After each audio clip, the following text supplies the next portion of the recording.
इन अंधविश्वासों के पीछे भागती है दुनिया। जी हाँ दोस्तों, हमारे समाज में कुछ रिवाज ऐसे हैं जिन्हें अंधविश्वास की नज़र से देखा जाता है। लेकिन क्या आप जानते हैं कि सदियों से चले आ रहे इन अंधविश्वासों में कितनी सच्चाई है और आखिर इसके पीछे विज्ञान काम करता भी है नहीं। सबसे पहले हम एक ऐसे अंधविश्वास के बारे में आपको बताएंगे या बात करेंगे जिसको आपने अक्सर अपने घरों में देखा होगा।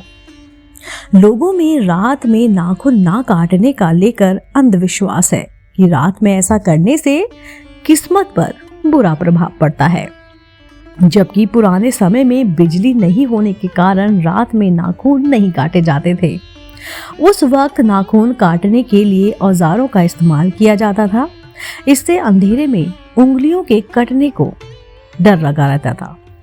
वही कहा जाता है कि सांप को मारने वाले की तस्वीर उनकी आंखों में छप जाती है। जबकि इस अंधविश्वास के पीछे लॉजिक है कि सांप के मरने के बाद भी उनका जहर लोगों को मार सकता है, इसलिए उनके सिर को कुचलकर दबा दिया जाता है। और तो और आपने देखा होगा कि हमारे बड़े अक्सर हमें ग्रहण के समय बाहर निकलने से सख्त मना करते हैं। उनके मुताबिक इस दौरान बुरी ताकतें हावी हो जाती हैं, जबकि इसके पीछे का असली लॉजिक है कि ग्रहण के वक्त सूर्य की किरणों से त्वचा के रोग हो सकते हैं। साथ ही साथ नंगी आंखों से उसे देखने से लोग अंधे भी हो सकते हैं। वहीं दोस्तों, आपने देखा होगा कि गर्भवती महिलाओं के घर से बाहर निकलने पर भी तरह तरह की पाबंदियां लगाई जाती हैं। कहा जाता है कि बुरी आत्मा का साया माँ और होने वाले बच्चे दोनों पर पड़ सकता है। ऐसा करने के पीछे लॉजिक है कि पहले के वक्त में आने जाने के साधनों की कमी थी और गर्भवती महिलाओं को पैदल चलने की समस्या होती थी। और तो और दरवाजे पर नींबू और मिर्ची लटकाने के पीछे लोगों का अंधविश्वास है कि ऐसा करने से बुरी ताकतों का साया घर से दूर रहता है।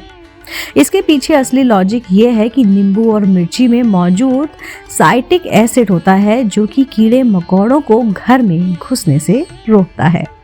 इसके साथ ही साथ आपने अक्सर देखा होगा कि महिलाएं मंगल और गुरुवार को बाल धोने से परहेज करती हैं, क्योंकि उन्हें लगता है कि इस दिन बाल धोने से बुरे वक्त की शुरुआत होती है।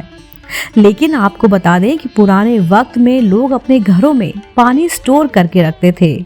बाल धोने में पानी ज्यादा खर्च होता है, तो इन 2 दिन पानी बचाने के लिए बाल नहीं धोए जाते थे। वहीं दोस्तों, शादी की रस्मों के साथ अंधविश्वास भी शुरू हो जाते हैं, जिसका आज के समय पर कोई लेना देना नहीं होता है। उन्हीं अंधविश्वासों में से एक है दुल्हन के सामने विधवाओं का आना। जी हाँ दोस्तों, माना जाता है कि शादियों में जब तक वह जयमाल की रस्म पूरी ना हो जाए, तब तक दुल्हन का दूल्हे की नानी दादी या फिर परिवार की कोई भी करीबी विधवा महिला उसके आसपास तक नहीं जानी चाहिए। और तो और अगर किसी महिला के पति की मौत हो जाए तो उसको नई नवेली दुल्हन के सामने आने से भी मना कर दिया जाता है। हालांकि हमें ये समझ नहीं आता है कि किसी के साथ बैठने से या उसके साथ वक्त बिता लेने से इसका असर दुल्हन की किस्मत पर कैसे पड़ सकता है। ये पूरी तरह से एक अंधविश्वास ही है जिसे हम अपने जैसे लोगों ने ही बड़ा किया हुआ है। वही कहते हैं कि जिनका नसीब चमत्कार होता है, यानी कि जिसका नसीब जो है काफी अच्छा होता है, चमत्कार होता है या चमकदार होता है, तो उसी की शादी में बारिश होती है। यह एक वजह भी है कि शादी के दिन बरसात होना अच्छा माना जाता है।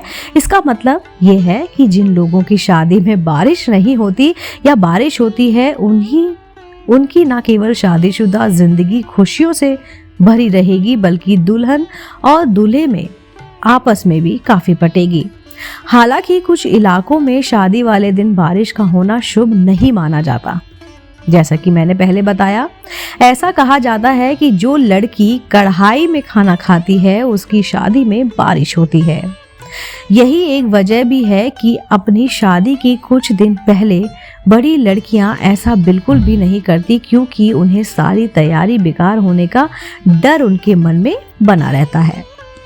और तो और एक ऐसा भी अंधविश्वास है जो बहू के गृह प्रवेश से जुड़ा है। जी हाँ दोस्तों, यह अंधविश्वास भी सालों से चला आ रहा है। कहते हैं कि उस बहू को परिवार के लिए बदकिस्मत माना जाता है जो गृह प्रवेश के मौके पर दाएं की बजाय बायां पैर रखती है। वहीं अक्सर आपने शादियों में सुना होगा कि दुल्हन की मेहंदी जितनी गहरी होगी उसका पति उसे उतना ही प्यार करेगा। हालांकि बहुत से लोगों को ऐसा लगता है कि मेहंदी डार्क हो या लाइट या फिर मीडियम, पति का प्यार हमेशा 100% रहना चाहिए। मेहंदी के रंग से पति पत्नी के रिश्ते की गहराई को नहीं आंका जा सकता। दोस्तों, उम्मीद करती हूँ आपको ये अंधविश्वास सुनकर जरूर हंसी आई होगी और मजा भी आया होगा। दोस्तों, हो ना हो कहीं ना कहीं हमने इनको बढ़ावा दिया है, हम निभाते हैं, हमारी आने वाली पीढ़ी भी इसे निभाएगी। सोचिएगा जरूर, खुशियां जरूरी हैं या रीति रिवाज। दोस्तों, अगर आपको ये जानकारी, कहानी जरूर पसंद आई होगी तो आप मेरे चैनल आध्यात्मिक कहानियों को तुरंत से लाइक कीजिए, शेयर कीजिए और सब्सक्राइब कीजिए। मैं आपको मिलती हूँ जल्द ही इसी चैनल पर नई रोचक जानकारी और कहानी के साथ। आप देख रहे थे आपका अपना पसंदीदा YouTube चैनल आध्यात्मिक कहानियाँ।